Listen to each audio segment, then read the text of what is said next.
Down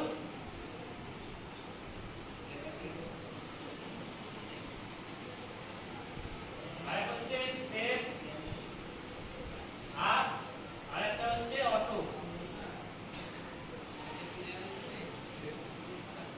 এই ঠিক আছে, auto transformer, step down transformer আর step up transformer.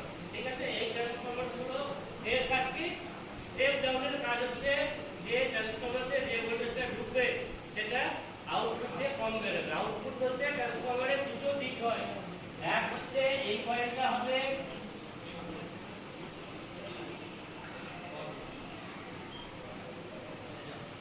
Primary coil আর এটা হবে secondary coil. Secondary coil, primary coil আর সেকেন্ডারি কয়েল। ঠিক আছে, অটো ট্রান্সফরমার বা এই সরি স্টেপ আপ আর স্টেপ ডাউন। ঠিক আছে, এক জোড়া যেসব ট্রান্সফরমারের কয়েল থাকে, একটা হবে প্রাইমারি একটা সেকেন্ডারি।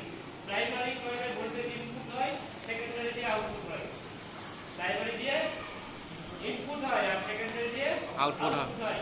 প্রাইমারিতে স্টেপ ডাউনের ক্ষেত্রে প্রাইমারিতে যে ভোল্টেজটা ঢুকবে স্টেপ ডাউনে কি হবে? যেটা ঢুকবে সেটা কম বেরোবে। আর স্টেপ আপের ক্ষেত্রে প্রাইমারিতে যেটা ঢুকবে